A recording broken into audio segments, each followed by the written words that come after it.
بسم الله الرحمن الرحيم رب اشرح لي صدري ويسر لي أمري واحلل عقدة من لساني يفقه قولي. Assalamu alaikum. This is Tayyaba Sabir. Continuing the topic of Jahez, today I'll be talking about how men are affected by dowry. So, to begin the topic, I would like to read up some of the ayahs that I collected and some of the ahadith that I collected years back when I was trying to understand the role of men and what commands they are given in our in Islam. And I was in a place where I was checking the differences between the commandments and what are the teachings of our religion and how our society is where our society is at when the teachings are looked upon, like how much of they're practiced and how much are they implemented. And I'll read the ayahs so you can have a picture yourself. So in Surah number 4, Ayah 19, live with them, women, on a footing of kindness and equity. Surah number 2, Ayah 226, and for women are rights over men similar to those of men over them. And in Sahih Bukhari, Prophet Muhammad said, I command you to be kind to women.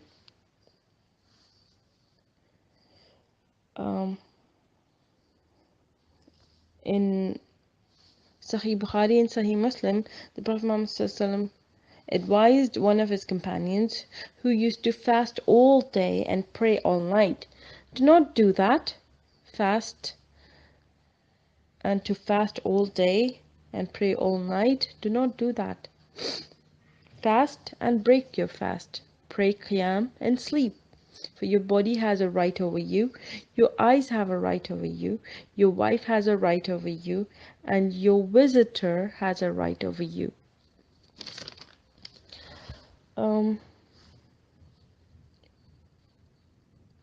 Actually, there's on top of all these, the ayah that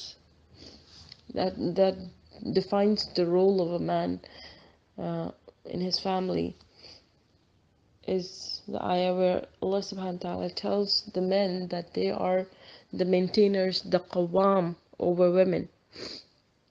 And to be a maintainer, they have to take care of their financial needs, their physical needs, their emotional needs, their intellectual needs, their spiritual needs, everything. The women had a wali and they have now taken over. So now it's their job. They have to be their protectors, their maintainers. And when we give dowry to a man who's just given this role of a qawwam, we have just negated the role for him. We have just told him, no, you don't worry about it. Take all of this and you're taken care of. We don't let him realize the weight of the responsibility that is on his shoulder. And that is how the relationship starts, and that's how it carries on for years on and maybe it just never ends.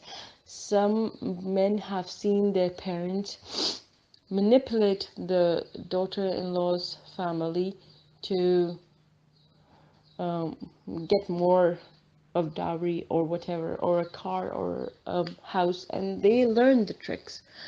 And because they may be in the beginning of their life where they haven't yet established themselves, they end up asking and forming a vicious cycle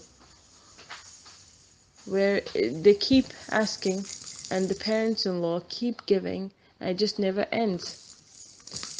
It's one small demand, then it's another, then it's a bigger one, then it's a bigger one, and just a cycle that just stays the way forever. And psychologists tell you that you need to get out of that cycle the soonest you can. if you see it forming in the earlier days of marriage, when the proposal is being sent, just run the other way.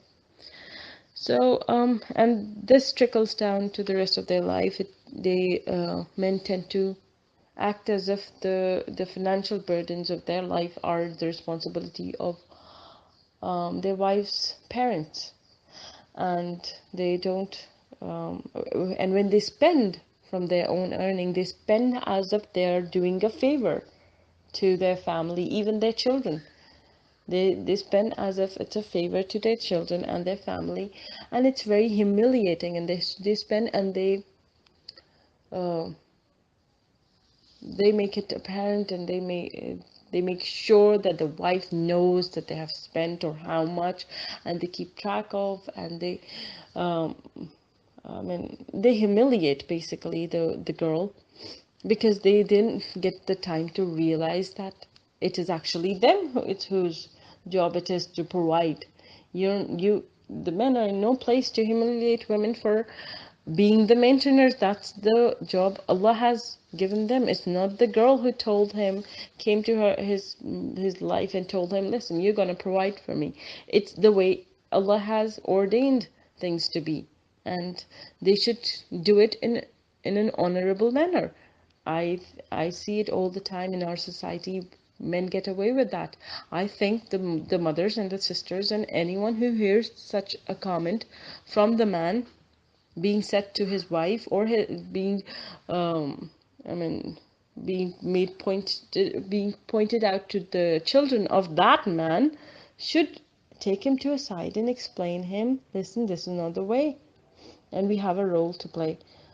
So I see women like sister-in-laws, in case of the man, his own sisters, they tend to be selfish, and they think, well, good, less money for them, more for us. Or the brothers do that, or the parents do that, and they are all going to be questioned for what they did.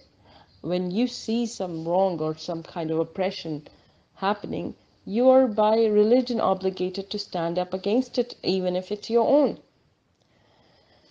So um, that is one of the ways, the negative ways that dowry affects men. And it's not that they are the complete oppressors after they become complete oppressors and monsters after they've given dowry.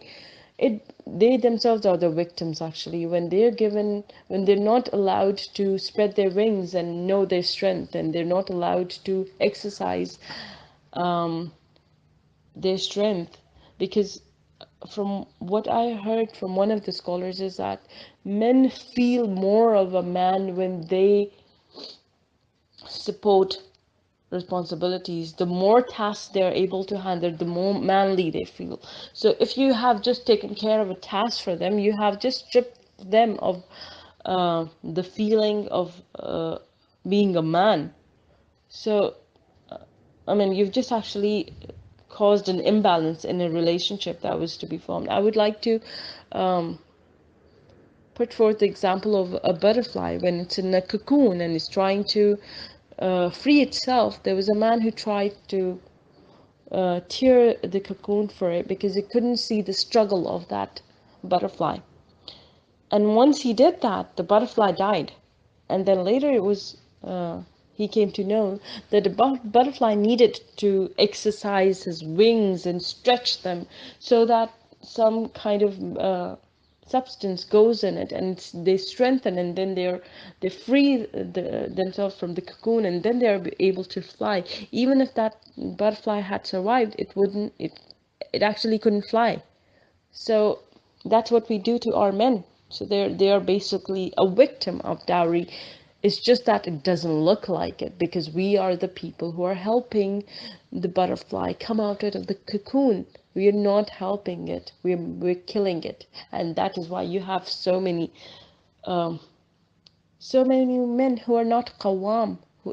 So without qawwam, you cannot have a healthy relationship that Allah intended for us to have, and intended for these men to be.